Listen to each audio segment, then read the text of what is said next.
Et donc, ce matin, vous allez écouter Jésus. Pas moi, hein, mais sa parole. La parole, c'est Jésus, en fait. Il a dit la parole a été faite chair.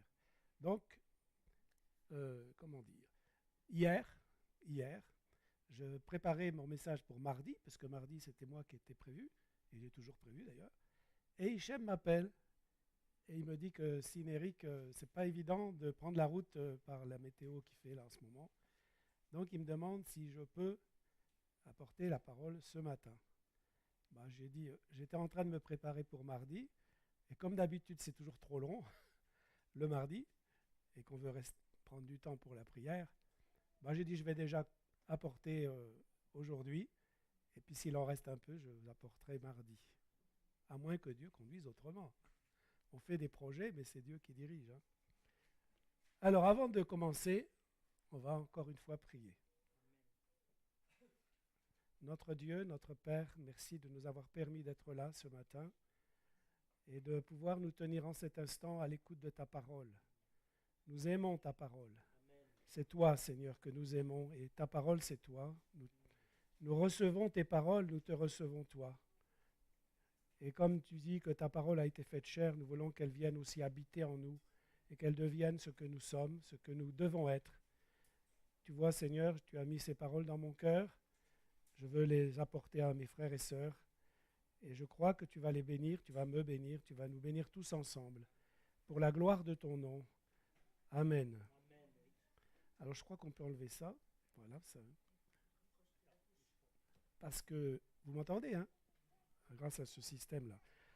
Avant d'aller plus loin, je m'adresse à ceux qui nous suivent sur Internet aussi. Hein, parce que plusieurs n'ont pas pu venir ce matin, mais peut-être qu'ils sont désireux d'être avec nous en pensée.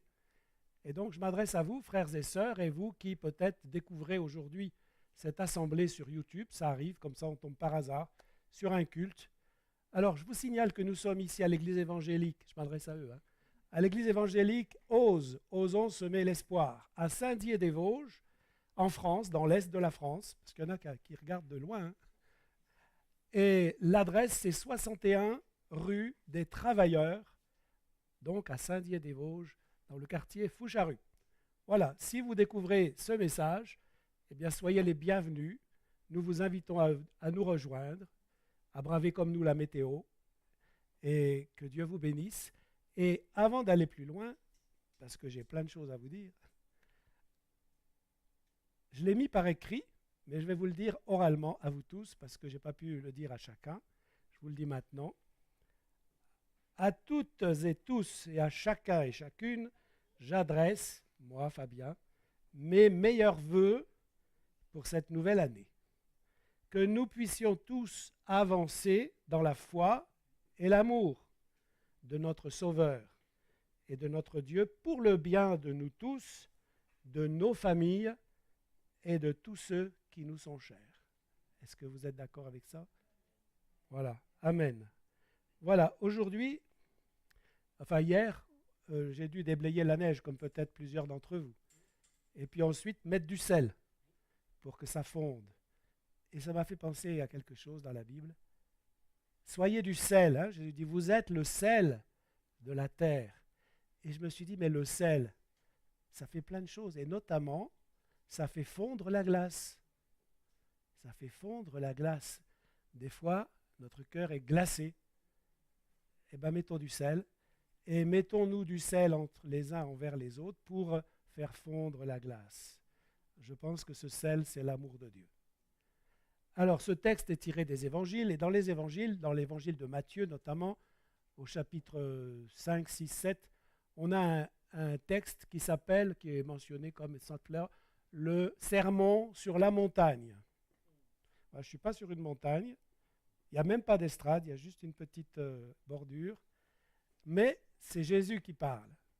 Et quand vous lisez ce texte, ça commence toujours heureux, ou, suivant les traductions, bienheureux. Et j'ai découvert que le mot original, dans toute la Bible, à chaque fois qu'il est dit heureux et bienheureux, ça signifie plus précisément en marche. En marche. Et quand je pense à en marche, je dis, souvent on dit alors ça va? Oui, ça marche. Ça veut dire que ça marche, ça veut dire que ça marche bien, quoi. Ça fonctionne bien. Quand quelque chose est en panne, on dit elle ne marche plus, ça ne marche plus, ça ne fonctionne plus. La vie chrétienne est un fonctionnement selon le cœur de Dieu. Donc, si on fonctionne selon le cœur de Dieu, on marche. Et la marche, bon, en français, ce n'est pas que le verbe fonctionner, c'est aussi avancer. Avancer, faire des pas. Et donc, l'année qui est devant nous, puisque nous sommes le 4 janvier, il y a encore il y a une année devant nous. Hein. Chaque année, presque chaque année, dure 365 jours.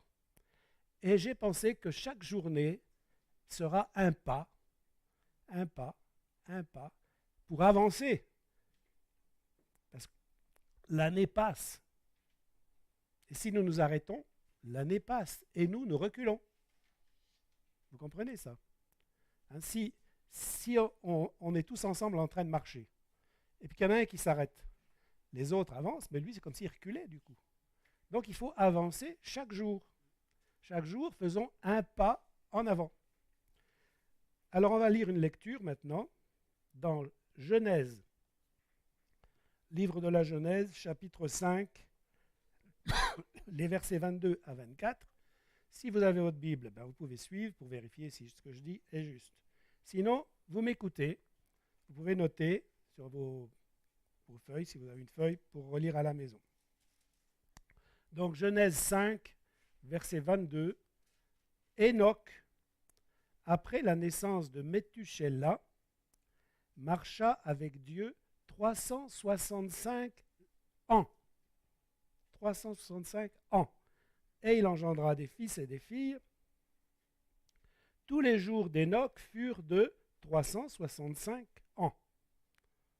Enoch marcha avec Dieu, puis il ne fut plus, parce que Dieu le prit. 365.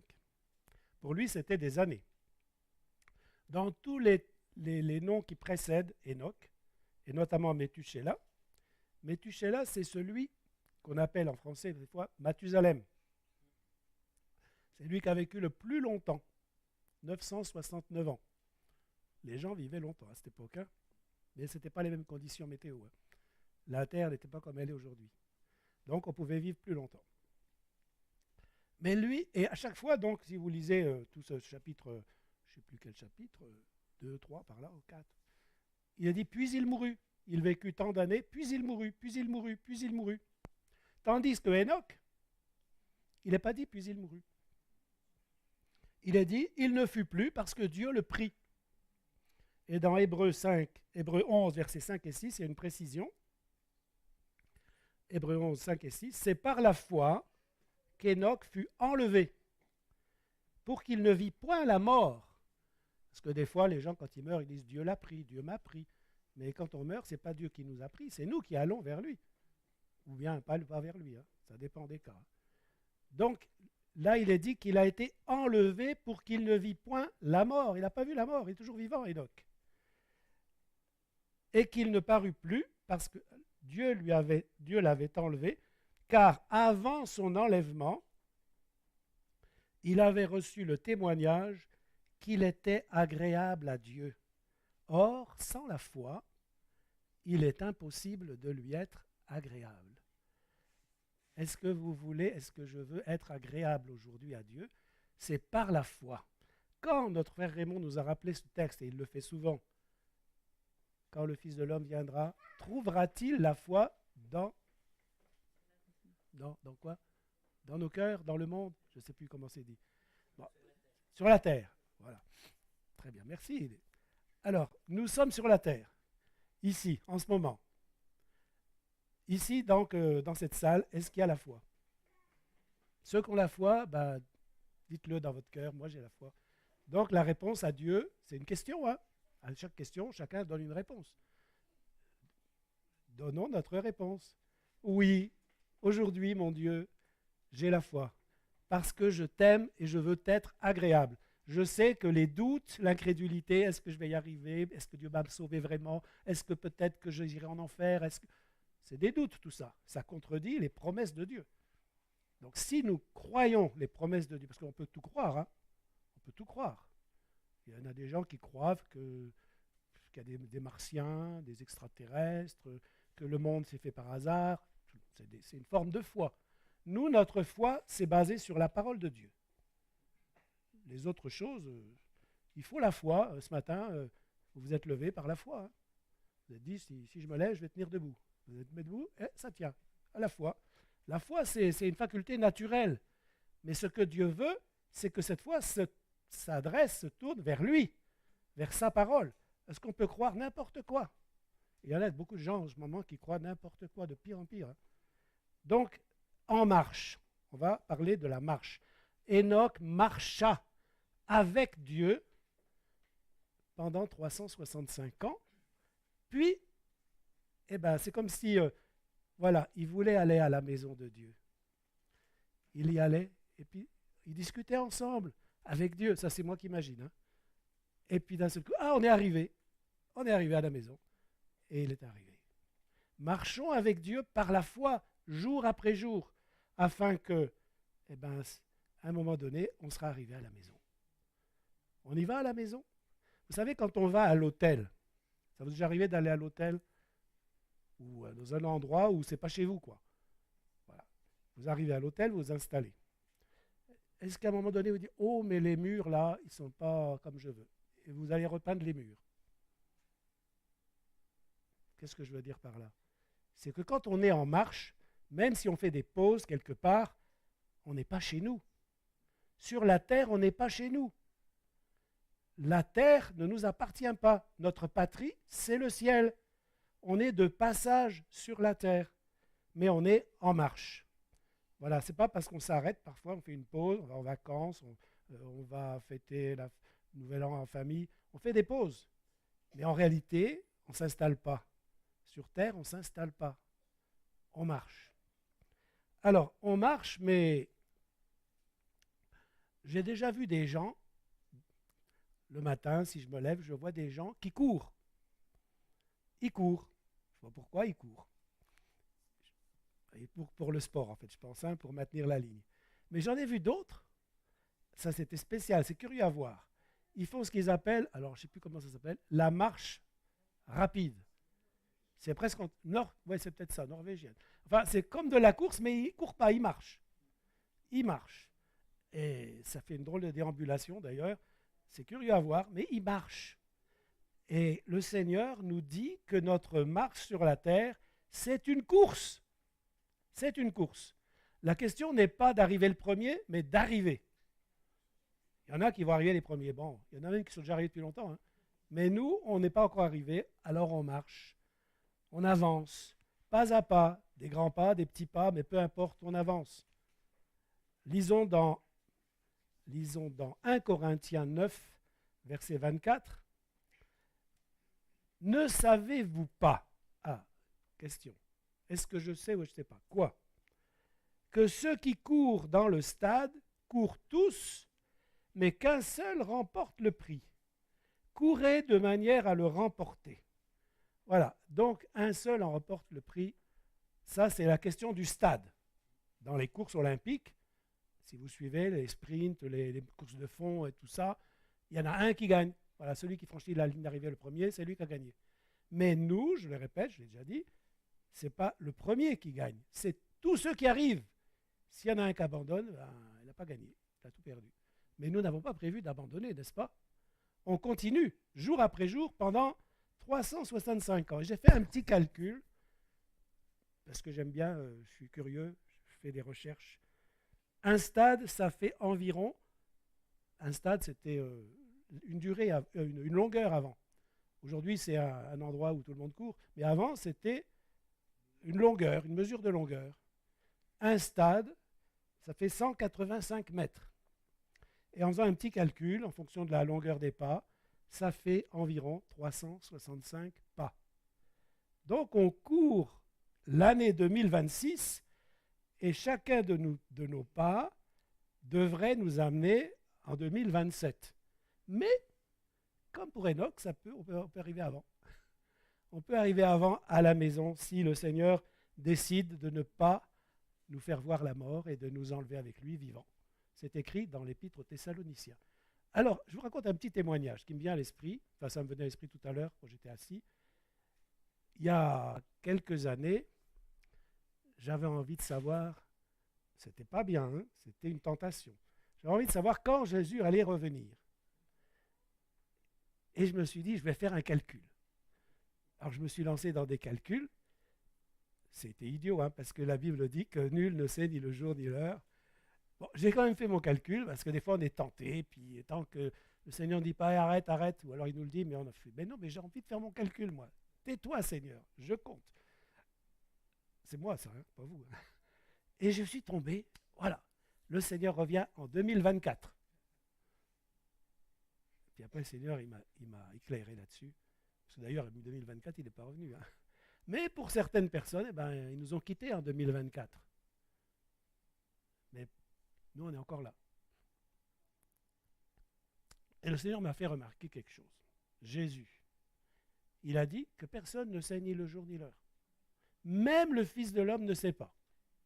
Pourtant, Jésus, il avait la connaissance parfaite. Et il avait une communion parfaite avec son Père. Donc si lui ne savait pas, son Père, il savait. Mais est-ce que son Père faisait des calculs pour nous dire, voilà, je viendrai à tel jour, telle date? C'est vrai que Dieu est omniscient, il sait tout. Il sait tout, mais il nous a interdit de savoir certaines choses.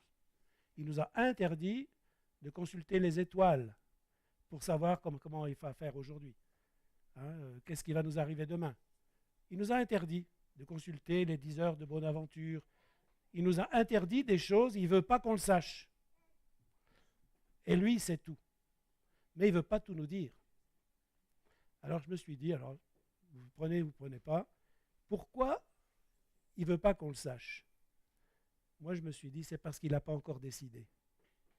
Il n'a pas encore décidé puisqu'il dit qu'il use de patience envers nous, voulant que tous arrivent à la repentance. C'est-à-dire qu'il sait, il peut savoir, mais il attend. Il attend, il fait grâce, il patiente. Ça fait longtemps qu'il aurait pu revenir, mais il dit, oh, je vais attendre encore 5 minutes. Et 5 minutes, je ne sais pas, je n'ai pas fait le calcul, mais ça peut faire 50 ans. Ou plus. Et pour Dieu, il n'y a pas de temps. Donc, pour l'instant, ce qui compte pour nous, c'est d'avancer dans cette course et d'arriver à destination sans nous arrêter. Et si on s'arrête, ce n'est pas pour s'installer. C'est pour faire une petite pause, reprendre des forces et repartir. Alors, je lis maintenant un texte. C'est dans Michée, chapitre 2, verset 10. Voilà ce qu'il dit. C'est ce qu'on a fait ce matin. Levez-vous. On s'est levé. Levez-vous. Marchez. Car ce n'est point ici un lieu de repos à cause de la souillure. Il y aura des douleurs terribles. Voilà, ce verset, vous pourrez lire le contexte, nous dit quand même quelque chose de très important et que j'ai déjà dit et je répète, nous sommes en marche parce que ce n'est pas ici un lieu de repos. La terre n'est pas un lieu de repos. Si vous avez des tribulations, c'est normal. Si on a des soucis avec la famille, avec notre santé, avec des problèmes du travail, avec la voiture et tout, plein de soucis, plein d'épreuves, c'est normal. Si nous avons des tentations, toutes sortes de tentations, c'est normal. Parce que ce n'est pas ici un lieu de repos, c'est un lieu donc de travail. C'est vrai qu'on prend un temps de repos le dimanche, en Israël c'est le samedi, et par rapport au Nouvel An, en Israël il y a 2 Nouvel An. En France on n'en a qu'un. Il y a le premier Nouvel An, c'est vers le mois de septembre, ça s'appelle, comment ça s'appelle déjà? Je ne sais plus, il y a un nom en hébreu, peu importe. C'est le Nouvel An. Et c'est en rapport, quelques jours avant ce Nouvel An, il y a une autre fête, quelques jours avant, ça s'appelle Yom Kippour. Ça veut dire la fête du grand pardon. Donc ça se prépare avant la nouvelle année. Ils font ça par rapport à l'Ancien Testament. Ils n'ont que l'Ancien Testament, ils n'ont pas le Nouveau. Hein. Par rapport à la nouvelle année qui va venir, ils doivent faire un examen de conscience ou faire un bilan de leur année passée. Et s'ils font ce bilan, mais il faut avoir de la mémoire, ou alors il faut tout noter, hein, ils doivent noter, ils doivent dire ce jour-là, le jour du grand pardon, ils doivent dire tous les péchés qu'ils ont commis dans l'année précédente, une fois par an. Et alors, d'après leurs croyances, leur religion, leur culte, leur tradition, dans l'Ancien Testament, une fois par an, le grand souverain sacrificateur entrait dans le temple une fois par an et il présentait du sang des animaux et Dieu disait, voilà, il pardonnait. Il pardonnait tous les péchés. Mais encore fallait-il confesser ses péchés. Celui qui a fait un sacrifice devait mettre sa main sur le mouton, sur l'agneau et confesser ses péchés. Et il est dit que Dieu, par anticipation, à l'avance, il savait que son fils serait l'agneau de Dieu qui ôte le péché du monde. Il pardonnait, mais pour un an seulement. Bon, moi, si je devais calculer et rechercher tous les péchés que j'ai commis en 2025, moi, j'en ai pas commis, moi, j'ai rien fait de mal, j'ai pas tué de mouche. Non, non, non, non. J'ai commis des fautes. Pas vous? Eh oui, on a commis tous des fautes. Rien qu'en parole, simplement, des fois. En pensée même. Mais je ne pourrais pas me souvenir. Alors aujourd'hui, heureusement, c'est écrit dans le Nouveau Testament, Jésus, il est le souverain sacrificateur. Il a versé son sang une fois pour toutes. Et il est toujours vivant pour intercéder en notre faveur, jour après jour et même plusieurs fois par jour, comme on l'a chanté, s'il tombe, il n'est pas terrassé, car le Seigneur lui prend la main, à condition de se relever. Levez-vous. Qu'est-ce qu'il nous demande le Seigneur? C'est écrit dans la première épître de Jean. Si quelqu'un a péché, qu'il confesse ses péchés. Et le sang de Jésus nous purifie de tout péché. Il ne faut pas attendre un an. Donc, on peut dire que chaque jour, pour rapport à Israël, chaque jour, c'est le nouvel an. Chaque jour, il y a encore une année devant nous. Donc, en premier jour de chaque jour, je fais le bilan. On peut faire ça le soir, par exemple, à la fin de la journée. Vous pouvez faire ça quand vous voulez. Hein. Mais à la fin de la journée, il dit, voilà, aujourd'hui, comment ça s'est passé, Seigneur? Ah, ben là, avec un tel, ça n'a pas été très bien. Hein. Ou bien là, j'ai regardé un truc, il ne fallait pas regarder. Enfin bref, on fait le bilan et on dit pardon, Seigneur. Mais on peut le faire aussi à tout instant, hein, pas attendre la fin de la journée. Parce que le sang de Jésus nous purifie de tout péché. Alors purifier, ça a deux sens. Ça veut dire nettoyer, c'est déjà bien, mais rendre pur. On l'a chanté tout à l'heure. Tu veux, Seigneur, un cœur purifié. Donne-le-moi, divin crucifié. Mon cœur pur, ça veut dire qu'il est désinfecté. Il est nettoyé et désinfecté. Parce que quand on nettoie une plaie, c'est bien, mais il faut mettre ensuite du désinfectant pour que ça reste propre et que ça se salit plus. On reçoit un cœur assez propre pour qu'on évite les taches qui vont arriver. Voilà, donc le Seigneur nous dit, sur la terre, ce n'est pas un lieu de repos. Maintenant, toujours dans le domaine de la marche, dans Genèse chapitre 12, verset 1, nous avons là le Père des croyants. Donc si nous sommes croyants, c'est notre Père. Abraham, le Père des croyants. Il a dit, c'est écrit dans Genèse 12, verset 1, l'Éternel dit à Abraham, va-t'en de ta patrie, de ton pays, de la maison de ton père, dans le pays que je te montrerai. Ça, bon, il l'a fait une fois, Abraham. Et aujourd'hui, cette terre existe. Et ils sont allés, sa postérité habite là-bas, et ils reviennent en ce moment en masse, parce que dans le monde, ça ne va plus contre eux. Hein. Le monde entier maintenant est de plus en plus contre les descendants d'Abraham, particulièrement Isaac et Jacob. Mais nous, parce que tout l'Ancien Testament, c'est la parole de Dieu. Le Dieu de l'Ancien Testament, ce n'est pas un autre Dieu, c'est le même. C'est le papa de Jésus. Donc, ce que dit Jésus, c'est les paroles de Dieu, de son Père. Il dit tout ce que je vous dis, c'est les paroles de mon Père. Donc, on ne peut pas faire une distinction, l'Ancien Testament, le Nouveau Testament. Mais ce que l'on peut faire, c'est spiritualiser, actualiser, rendre conforme à ce que nous connaissons par le Nouveau Testament, tout ce qui est écrit dans l'Ancien Testament. Ça devient vivant pour nous, ça nous sert d'exemple. Ces choses ont été écrites afin de vous servir d'exemple, c'est écrit ça. Donc, quand Dieu me dit va-t'en, C'est un peu le même thème que j'ai dit tout à l'heure. Cette terre n'est pas notre terre.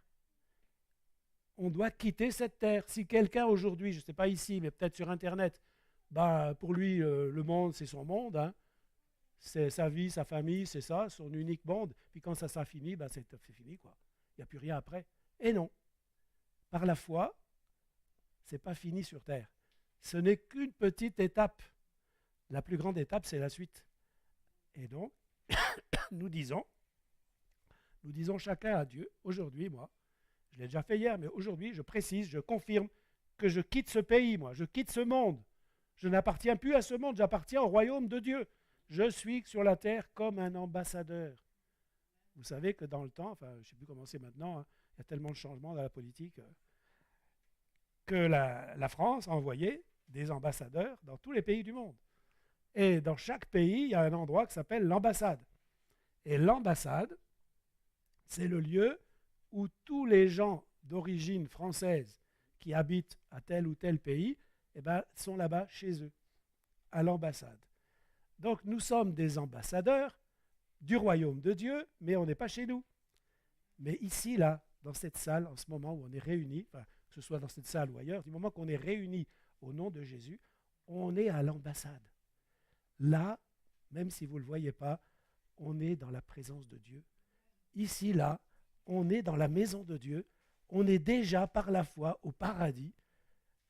Ça ne se voit pas trop. Hein. Mais par la foi, on y est. On est dans la présence de Dieu, là où nous sommes réunis en son nom. Quand on le chante parfois un jour dans tes parvis. Les parvis, c'est déjà la maison. Hein. Il y a dehors de la maison. Après, on commence à rentrer, on est dans les parvis. Mais la parvis, ça fait partie de la maison. Allons à la maison de l'Éternel. On y va. On le chante, mais on le vit réellement. Ce n'est pas juste des poèmes qu'on chante, c'est une réalité spirituelle. Et c'est très important, le temps de chant dans l'Église, parce qu'on proclame la vérité de Dieu et on le fait de tout notre cœur. Donc Abraham est parti, il y est allé par la foi. Il ne savait même pas où c'est qu'il allait, hein, mais il y est allé quand même. Et Dieu l'y a guidé sur le chemin, comme Dieu nous guidera sur le chemin. Maintenant, lisons, vous voyez, c'est la Bible hein, que je vous lis, je fais des petits commentaires entre deux, mais c'est la parole de Dieu qui compte. On va voir maintenant Exode, chapitre 33, versets 14-15. Exode 33, versets 14 et 15. L'Éternel répondit. Donc il s'agit de discussion entre Moïse et Dieu. Ils sont en train de se parler là. Et Moïse, il y a eu tellement de choses graves qui se sont passées dans son assemblée. L'Église, c'était l'assemblée, hein, pareil mot, l'assemblée du peuple d'Israël qui était sorti d'Égypte. Il s'était passé des catastrophes. Et Moïse, il dit, c'est plus possible. Hein. Allez, Seigneur, choisis quelqu'un d'autre. Moi, c'est bon, je ne veux plus. Hein. Et puis voilà, l'Éternel parle à Moïse. L'Éternel répondit, ma présence marchera avec toi et je te donnerai du repos. Moïse lui dit, si ta présence ne marche pas avec nous, ne nous fais point partir d'ici. Voilà. Je ne vais pas plus loin si tu n'es pas avec moi. Hein. Il a promis qu'il serait avec nous. Il nous l'a dit. Il marchera avec nous. Sa présence sera avec nous. Ça devrait nous rassurer, puisqu'il marche avec nous. Et un peu plus loin, je ne l'ai pas noté là, mais ça me revient là.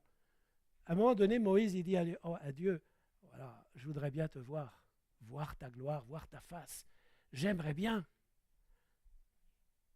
Et Dieu lui dit, tu ne pourras pas me voir, parce que si tu me vois, tu vas mourir. Nul ne peut voir la face de Dieu et vivre. Cependant, c'est moi qui ajoute, Dieu dit, j'ai une idée. Tu veux me voir et moi je veux bien te faire voir, mais on va faire un truc là. Tu vas te cacher sur un rocher, derrière un rocher, je ne sais pas trop comment c'est. Et puis moi je passerai et tu me verras de dos. Tu me verras de dos. C'est déjà pas mal, hein? Pas de face, mais de dos. J'ai réfléchi, je me suis imaginé la scène, moi, dans ma tête. Faites ça, hein, quand vous lisez la Bible. Ce n'est pas juste un livre, ce n'est pas un roman. Essayez de visualiser ce que vous lisez. Parce que le Saint-Esprit est là pour nous rappeler les choses qui sont vraies. Donc on peut visualiser, en penser, comment ça s'est passé. Et voilà comment je passais. Je suis caché là, et puis Dieu arrive, il passe. De dos, je le vois. Je me suis dit, mais si quelqu'un est de dos, c'est qu'il m'appelle à le suivre. Si je le vois de dos et que je voudrais le voir de plus près, je n'ai qu'à le suivre. Et à un moment donné, il s'arrêtera et puis je verrai sa face. C'est le symbole de notre marche avec Dieu. Si on veut que Dieu marche avec nous, et si on veut marcher avec lui, qu'est-ce qu'il nous dit le Seigneur? De le suivre. Suivons ses pas. Suivons ses pas. Jésus est notre guide. Et nous devons marcher sur l'empreinte de ses pas. Alors, elles sont où, l'empreinte de ses pas? Eh bien, on va lire dans 1 Pierre 2, 21. 1 Pierre 2, 21. Il y a un langage imagé, mais il faut essayer de comprendre. Et je pense que vous êtes quand même assez intelligents. S'il y a des enfants, ben les parents peuvent leur expliquer. Vous allez comprendre ce que ça veut dire. C'est une image. Dans 1 Pierre 2, 21. Et c'est à cela que vous avez été appelés. À quoi? Si vous lisez le contexte, c'est à traverser des épreuves, des tribulations, des souffrances pour Christ, à cause de Christ. Parce que nous l'aimons et nous le suivons, alors nous avons des problèmes, des souffrances, parce que ce monde n'est pas notre monde. Ce monde, c'est le monde des ténèbres, du prince de ce monde. Et le prince, ce n'est pas le roi. C'était autrefois un fils de roi, mais il a été déchu, renvoyé sur terre. C'est Satan, l'adversaire de nos âmes. Donc, il est contre nous de toute manière. Dès le jour où nous lui avons tourné le dos à l'ennemi, eh bien, il est contre nous, il veut nous ramener vers lui. Alors, Pierre dit, c'est à cela que vous avez été appelés, parce que Christ aussi a souffert pour vous, vous laissant un modèle afin que vous suiviez ses traces. Voilà, les traces de Jésus, quand il portait sa croix, qu'il avait la tête couverte d'épines, qu'il avait le dos ensanglanté. C'est des traces de sang. Sur les traces de sang. Alors le sang, on en parle, oui, le sang de Jésus nous purifie de tout péché. Mais le sang de Jésus nous appelle à considérer ce qu'il a souffert pour nous, et il nous appelle, ce n'est pas un message agréable ça, hein, à souffrir pour lui. J'ai lu récemment, je vous dirai ça une autre fois parce que c'est horrible, les tortures que vivent nos frères et sœurs dans certains pays. Des tortures. Je ne vous donne pas les détails, mais c'est horrible. Et pour qu'ils renient Jésus, sinon je continue. Je continue à te torturer. Ça fait très mal. Hein? Ils ont le choix de dire, bon c'est fini, j'y crois plus. C'est trop dur, j'y crois plus. Mais ils persévèrent jusqu'à la mort. C'est des chrétiens, ça? Mais non, les chrétiens, c'est la prospérité, c'est le bonheur, c'est la bénédiction. Il n'y a pas de torture chez les chrétiens. Les chrétiens souffrent. Ici, on ne souffre pas trop. Hein. Ici, quelles sont nos souffrances? Quelles sont nos souffrances? Oh, il m'a mal parlé. Oh, celui-là, il a fait un scandale dans l'église. Oh, celui-ci, notre église, il n'y a plus personne dans l'église. Oh, qu'est-ce qu'on souffre, hein? Mais il y a des frères et sœurs qui souffrent des choses plus horribles. Pour Christ, parce qu'ils l'aiment, parce qu'ils ont en vue l'arrivée. On n'en parle pas beaucoup, ça, de la notion de récompense. Dans nos églises évangéliques, et je suis content d'être dans une église évangélique, on ne parle pas beaucoup de ce que dans d'autres religions, on insiste trop sur les mérites. Les mérites. Nous, on dit on n'a pas de mérite. Tout est grâce. Exact. Mais il y a des récompenses. La Bible parle de récompenses. Il y aura un endroit à un moment donné dans la Bible, c'est marqué, tribunal de Christ, où chacun recevra des récompenses. Et quand Dieu nous invite à la prière, il nous dit, entre dans ta chambre, prie ton Père qui est là dans le secret, et ton Père qui voit dans le secret te le rendra. C'est-à-dire une récompense. Est-ce que c'est un mérite, une récompense? Ben oui. Ben oui. Quand j'étais élève, à la petite classe, à CP, CP1, on avait des bons points. Et quand on avait 10 bons points, je ne sais pas si ça existe encore ça, on avait une image. Et puis on avait un endroit pour coller nos images. On faisait la collection des images. C'était des récompenses. Oui, c'était dans le monde catholique de l'époque, parce que l'école publique était encore assez catholique. Il y avait la morale, les cours de morale. Et on avait des récompenses. Si on récitait bien, on avait une bonne note. Si on récitait mal, on avait une mauvaise note. Les notes sont des récompenses. Un examen qu'on passe, le brevet, le bac ou les études universitaires, c'est des récompenses. Ah, mais moi, je ne mérite rien. J'ai fait tous mes efforts, mais je ne veux pas de votre bac, là. J'en veux pas. Moi, c'est Jésus qui a le bac. Est-ce que c'est comme ça que vous vivez? Ou ceux qui passent le CAP, vous avez travaillé, vous avez appris un métier, vous avez le certificat d'aptitude professionnelle, c'est une récompense de vos efforts, une preuve que vous avez travaillé. Ah non, non, non, le CAP, j'en veux pas. Je vais vivre sans diplôme, sans rien. Ça, c'est la vie chrétienne évangélique. On est par la foi, on est sauvé, ben on ne fait rien. Il n'y a pas besoin de faire, c'est Dieu qui a tout fait. Eh bien non, il y a des choses à faire. Dieu nous appelle à le suivre et à vivre sur ses traces, à marcher sur ses traces. Et ce n'est pas toujours évident, c'est difficile. Mais là, Jésus n'a pas dit que ça serait facile. Il a dit, je serai avec vous, ne vous inquiétez pas, je serai là à vos côtés. Et il l'est vraiment avec nos frères et sœurs dans certains pays où ils sont torturés. Il y a une association chrétienne, je ne sais pas ce qu'ils font, mais ils ne font pas grand-chose, hein, parce que ça ne s'est pas arrêté. L'Association chrétienne pour l'abolition de la torture. Vous connaissez? l'ACAT. C'est catholique, hein, mais c'est une association qui ne s'adresse pas aux catholiques, mais qui s'adresse à tout le monde. Pour militer, faire comment on appelle ça, des pétitions pour abolir la torture. Et la torture existe toujours. Ça, pour nous, oui, on va arrêter de torturer notre frère et notre sœur, d'accord? Mais dans le monde, il y a plein de frères et sœurs qui souffrent. Alors, le psaume 17, je l'avais préparé, psaume 17, verset 5, c'est en rapport avec un chant qu'on a chanté. Mes pas sont fermes dans tes sentiers, mes pieds ne chancellent point. Mes pas, chaque jour un pas, sont fermes dans tes sentiers. Et psaume 85, 14, la justice marchera devant lui et imprimera ses pas sur le chemin. Voilà, la justice marchera devant lui et imprimera ses pas sur le chemin. Qui c'est la justice? Une justice qui marche. C'est pas un terme justice, c'est un terme abstrait. Il n'y a pas quelqu'un qui s'appelle la justice. Vous savez qui c'est? Eh bien oui, c'est Jésus. Jésus marche devant nous. Nous le suivons. On le voit de dos, mais on le suit, on voit les traces et on voit les marques de ses pas sur le chemin. Il y a une petite histoire que j'ai lue, vous avez peut-être lu aussi. Un jour, il y a quelqu'un qui fait un rêve et il rêve qu'il marche avec Jésus. Mais en fait, il ne voit pas Jésus, tout ça, il voit les traces de pas sur le sable, dans le désert. Et il voit ses pas à lui et puis les pas de Jésus. Ils marchent ensemble. Et puis à un moment donné, ah ben oui, ça je me souviens.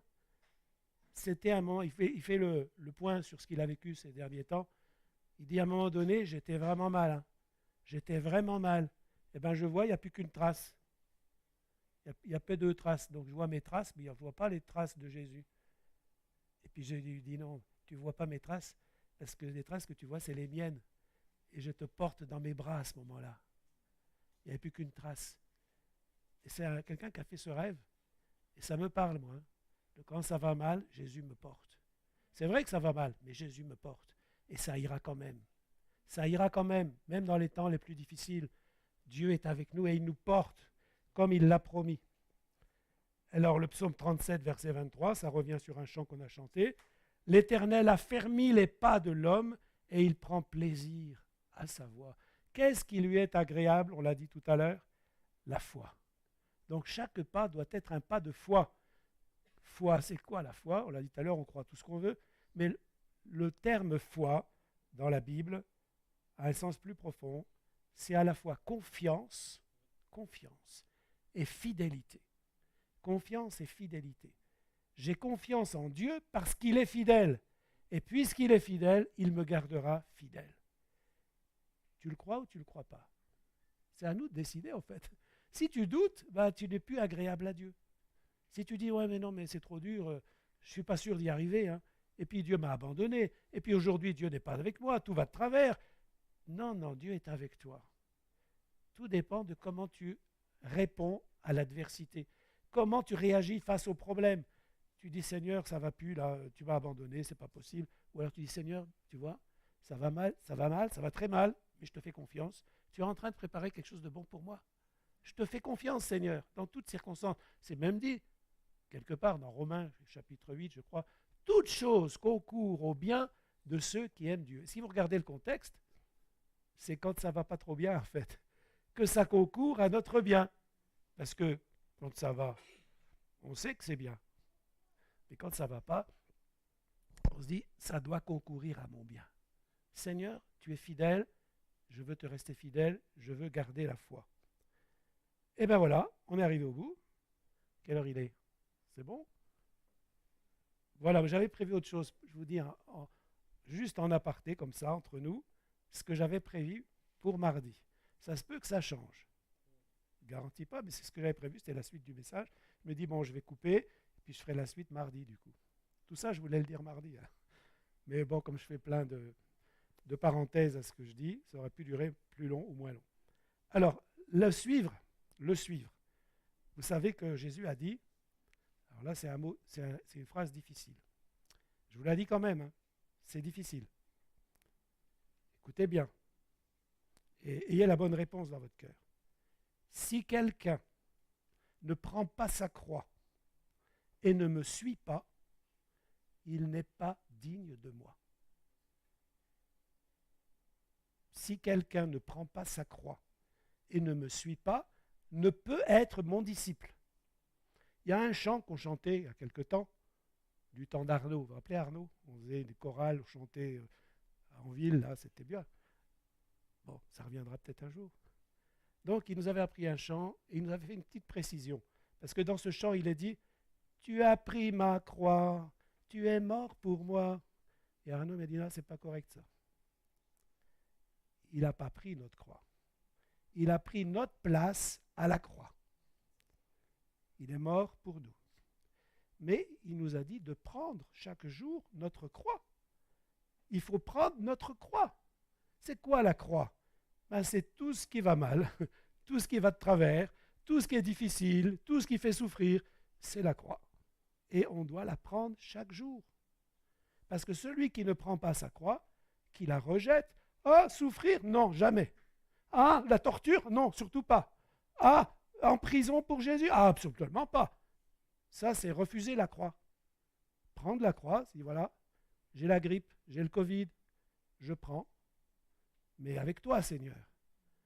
Et je vais traverser cette épreuve et je vais m'en sortir. Tu vas m'en sortir. Ça, c'est la foi qui est agréable à Dieu. C'est dur, mais j'y vais quand même. Rien n'est facile sur cette terre. Donc, le point, c'était, je vous ai déjà presque tout dit, hein, c'est le coût de la marche avec Dieu. Ça a un coût, ce n'est pas gratuit. Le salut, c'est gratuit, mais la marche sur terre, là, c'est coûteux. Ça nous prend tout. Le deuxième point, c'était la sécurité. Il gardera ton départ et ton arrivée, dès maintenant et à jamais. Psaume 121, 8. Et enfin, le terminus. Le terminus. Tout le monde descend, tout le monde monte plutôt. Hein. 2 Corinthiens 5, verset 1. Notre demeure est au ciel. Attachez-vous aux choses d'en haut et non pas aux choses qui sont sur la terre. Amen. Voilà, vous avez profité du message de mardi. Peut-être que vous n'auriez pas pu être là mardi. Et bien là, vous avez pu avoir le message. Merci Seigneur. Prions ensemble. Notre Père, merci de nous avoir permis d'entendre ta parole. Ta parole est la vérité. Nous croyons qu'elle est là pour nous instruire, nous corriger, nous aider à persévérer. Nous regardons à toi et nous fixons nos regards sur toi qui est là-haut dans le ciel mais qui est aussi avec nous. Nous allons vers toi et un jour tu nous prendras avec toi pour toujours. Bénis Seigneur ces temps qui vont suivre, le temps de la Sainte Seine, et que ce soit vraiment une force pour nous aujourd'hui, parce que ton pain, ce pain et ce vin, nous croyons que c'est toi-même qui, en esprit, viens en nous et nous renouvelle. Amen.